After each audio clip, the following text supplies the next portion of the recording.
saya mau bertanya mengenai tadi yang disampaikan bahwa setiap umumul Quran pasti ada mukhassisnya. Ketika dilihat zaman sekarang ada kelompok liberal yang mencoba untuk mengamandemen Al-Quran dengan tidak mengkaitkan konteks zaman dulu, malah mengkaitkan dengan konteks zaman sekarang. Ambil contoh dalam permasalahan ibadah haji, mereka ingin merubah haji wukufnya enggak cuma di bulan Dzulhijjah tetapi di bulan Syawal pun juga boleh. Nah, jadi sudut pandang panjenengan gimana masalah apakah memang bisa keuniversalan Al-Quran itu pada zaman sekarang dibuat sesuai konteks sekarang? Itu saja. Ini rileks saja ya, memang saya ulang lagi, memang syaratnya itu hafal Quran tadi. Enggak, karena begini, saya berkali-kali berdebat sama orang-orang liberal ya. Sekarang saya tanya, mereka kan senang sekali ya mengutip ayat la ikraha fiddin, bahwa dalam agama itu tidak perlu pemaksaan. Sebetulnya ayat itu jelas ada terusannya qad tabayyana rusydu minal ghayy. Yang benar tentu begitu jelas, terpisah betul begitu jelas, yang benar ya benar, yang salah ya salah. Sehingga kita tidak perlu memaksa orang, misalnya 2 ditambah 2 itu 4, terus kamu paksa, kalau nggak mengatakan 4 tak penjara, itu tidak perlu.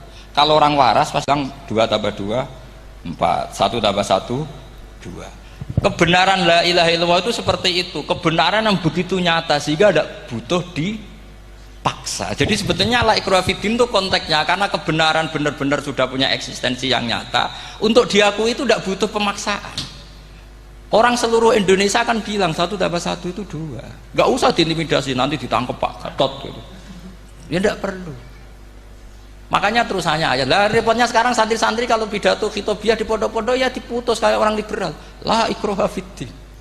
Itu belum wakaf, masih qad tabayyana rusydu minal ghayy. Faham yang saya maksud ya? Sehingga kadang Nabi itu ngendikan secara ekstrim. Misalnya mangqala la ilaha illallah dakhalal jannah. Siapa yang meyakini la ilaha illallah nanti pasti masuk surga. Entah kapan pasti masuk surga. Kalau belum ya antri masih, tapi pasti lah. Terus Nabi sempat ngendikan, itu hadis sahih, wa in zana wa in saraka, meskipun pernah punya masa lalu, zana itu fi'il madhi, pernah punya masa lalu, pernah zina, pernah maling.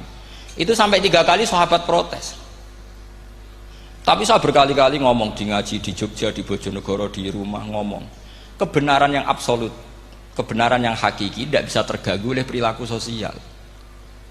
Bukan masalah seakan-akan hadis ini membolehkan zina, itu tidak mungkin. Inna wa la ya'muru bil fahsya, Allah tidak akan nyuruh hal yang buruk. Tapi saya beri satu logika, satu analogi. Kalau rektor Al-Azhar kamu tanya 1 tambah 1 berapa Pak Rektor, pasti bilang 2. Kamu tanya Amrozi ya bilang 2. Kamu tanya Pak Ahok ya bilang 2. Kamu tanya Anies Baswedan ya bilang 2. Tanya Pak Nusron dijawab 2. Sama, semuanya jawab 2. Karena kebenaran hakiki pasti absolut. Sekarang misalnya gini, ada ronte dari dulu Doli misalnya, kamu tanya Mbak 1 tambah 1 itu berapa, pasti bilang 2. Jangan kamu mentang-mentang imam masjid, saya tak jawab 3, saya kan imam masjid, masa sama dengan lonte? Tidak bisa, kebenaran absolut itu pasti sama. Mbok rektor Al-Azhar sama siapapun ya jawabnya sama. Paham yang saya maksud? Sebab itu kadang Nabi ngendikan wa in itu la ilaha illallah itu kebenaran absolut, lebih absolut dibanding 1 ditambah 1 2. Sehingga kebenaran absolut la ilaha illallah itu nggak bisa terganggu oleh apapun. Paham ya maksud? Nah itu maksud qad tabayyana rusydu minal ghayy. Kita tanya rival politik, Pak Jokowi kamu tanya 1 tambah 1 ya 2, Pak Prabowo ya bilang 2. Bukan karena rival politik. Tadi Pak Jokowi jawab berapa? 2. Ya udahlah 4. Tidak ada seperti itu. Nah, itu disebut qad tabayyana rusydu. Nah kembali ke ide tadi, ide bahwa wukuf boleh di mana saja, terus boleh tidak Syawal, itu udah ide. Sebenarnya sampean mikir saja itu sudah kriminal. Berarti sampean ngapalkan pikiran salah ya. Karena kalau kita diskusikan itu lucu sekali, karena ya itu sudah begini loh kaidah khilaf itu, saya kasih tahu. Walaysa kullu khilafin jaa mu'tabara illa khilafal ladzi khadzum minan nadhari.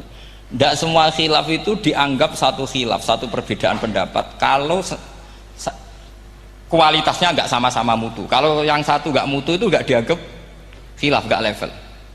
Itu tadi misalnya Imam Ghazali ngendikan begini, qala al-Ghazali gini-gini, pasti saingannya ya qala Nawawi atau qala Al-Qurtubi atau qala siapalah.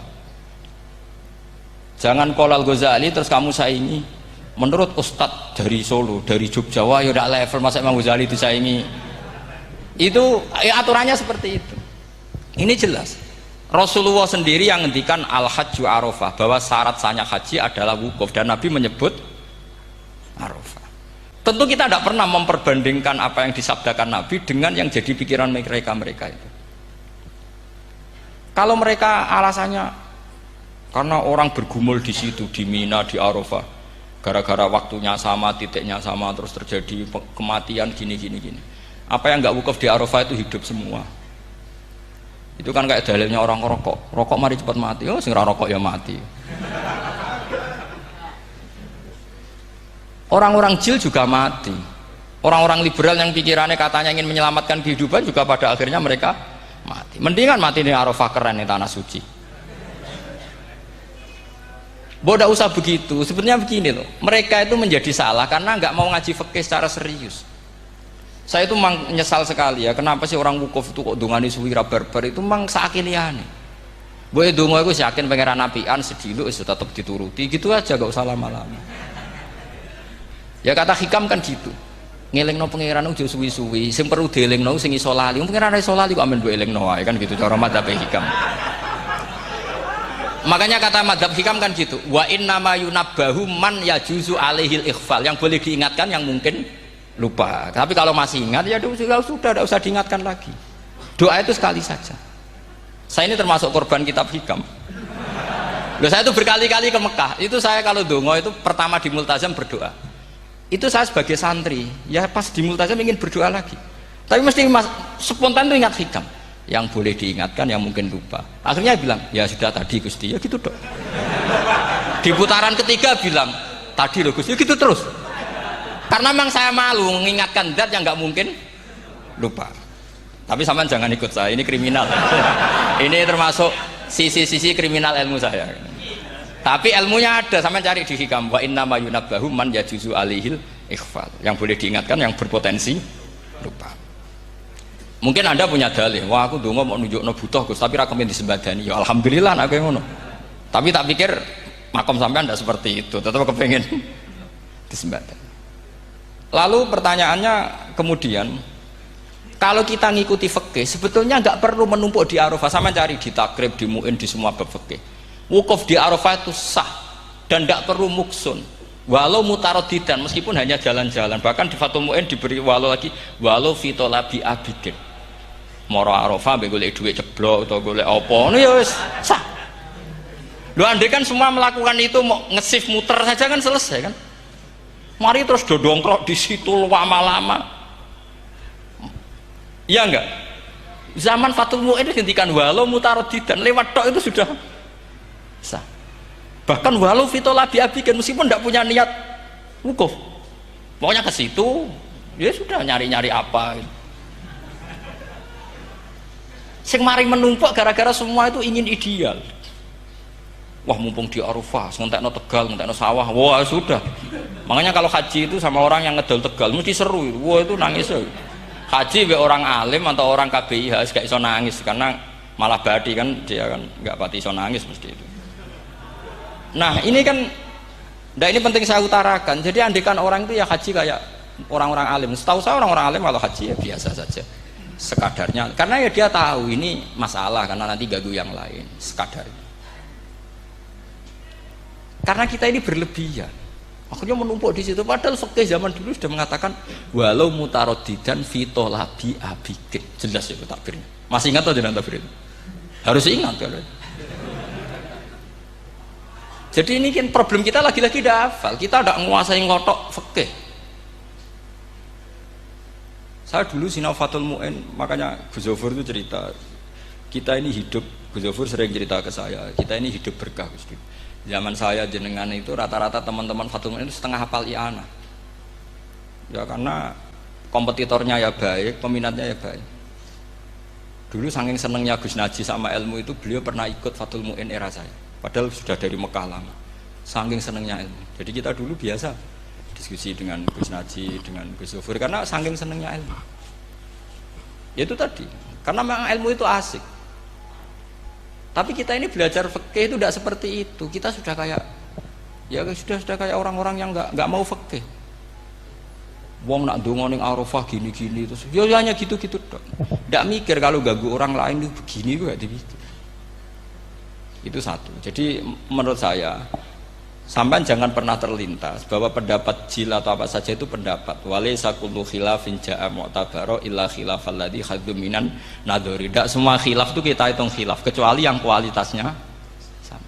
Kecuali begini kualitasnya agak sama. Misalnya sholat jenazah. Sholat jenazah itu trennya kan mayit di depan, terus imamnya itu di belakang. Nah itu boleh, ada ulama mengatakan nggak apa-apa. Sholat jenazahnya di depan, mayit imamnya di jenazahnya di belakang, imamnya di depan. Meskipun itu tidak lazim, tapi masih masuk akal. Itu tadi fa'innal janazah laisat bimanzilatil imam. Piye jenazah ora imam wajib kok ngarep. Alasannya apa? Loh itu udah orang liberal, itu kitab Mahalil. Kaul awal jenazah harus di depan, kaul sani tidak harus. Pipi jenazah itu tidak imam. Coba alasannya di depan apa? Dia tidak imam. Kalau seperti itu masih khilaf karena sama-sama ulama. Dan khilaf ini dipraktekkan, tapi jangan di sini loh, ini jadi fitnah. Saman tak cerita nih. Saman kalau haji itu tiap ba'dal maktubah ada sholat jenazah enggak? Enggak, saman jawab saja. Yang pernah haji. Tiap maktubah kan ada sholat jenazah. Itu jenazahnya di depan apa di kamar mayat? Loh, itu bukan goib loh, orangnya masih belum dikubur. Tidak sama jawab saja. Di kamar mayat, tidak semuanya dibawa ke depan. Artinya ada konteks tertentu, mungkin kauliku yono gunane dalam konteks Mekah karena orangnya banyak sibuk, prakober gawa napa? Jenazah. Tapi dalam konteks Indonesia ya suul adab. Wong keren pisan kok ngarepe kok ora oleh gitu. Jadi ya kalau kiai kan biasa kok ngarep keren. Misalnya jenazah wong awam kesempatan sak ngarepe kiai yo pas mati kowe kok ora oleh gitu. Jadi cara kula itu kan. Lah iya misalnya ana wong awam goblok mati. Jenazah dak kok nguri. Dadi yo apa dadi ngarepe kiai pisan kok ora oleh gitu. Jadi menurut saya itu. Tapi kalau kamu mengatakan ini fardhu ain, kalau nggak di depan nggak salah, alasan Anda apa? Ini itu udah imam. Yang wajib di depan kita ini kalau imam. Nah seperti itu khilaf. Ini cerita khilaf. Mutu, alasannya sama-sama mutu. Qailnya yang punya pendapat ya sama-sama mutu karena diceritakan kita mahali. Dan dipraktekkan di Arab Saudi, yaitu banyak jenazah di kamar mayat, tetap sholat apa? Jenazah. Gaib. Itu pernah saya praktekkan. Tapi sekali itu saja. Mungkin tidak terulang. Pas kemarin Banafe Hajin. Banafe itu dekat jenazah itu tidak mungkin, banyak sekali. Gak sholat wes bengi-bengi tante ini nganti jam loro. Dan saya akrab sama beliau, sering guyon sama saya. Sebelum meninggal itu berkali-kali ya memang masih keluarga sama saya, jadi sering guyon. Dulu sering guyon sama saya. Ya aku sebenarnya tenanan ini ya, sering ngandani saya gitu. Saya nggak ngira kalau mau wafat. Akhirnya saya itu ke masjid sama anak saya namanya Hasan. Aku nyolati Banafe. Pak kok nggak di depannya? Ya sudah ini darurat. Karena nggak mungkin mendekat beliau. Jadi ya itu tadi buktinya sholat gaib. Sholat gaib juga misalnya orang Kediri boleh nggak nyolati orang yang mati di NTT yang lebih timur, boleh nggak? Boleh. Padahal mayatnya di belakang karena memang nggak imam. Lah kalau seperti itu khilaf. Ini cerita kalau seperti itu khilaf meskipun agak-agak kontroversi tapi kualitasnya masih waras lah, masih bagus. Sampai kalau nggak percaya cari di Mahali di bab jenazah. Kalau Mahalinya ada di Qalyubi, tapi jelas saya yakin itu ada. Saya tidak donan yakin ya. Kalau nu mulang, ya mulang terus tidak punya masalah ingatan. Jadi ingat betul kalau takbir itu ada gitu. Jadi saya ingat betul kalau takbir itu ada.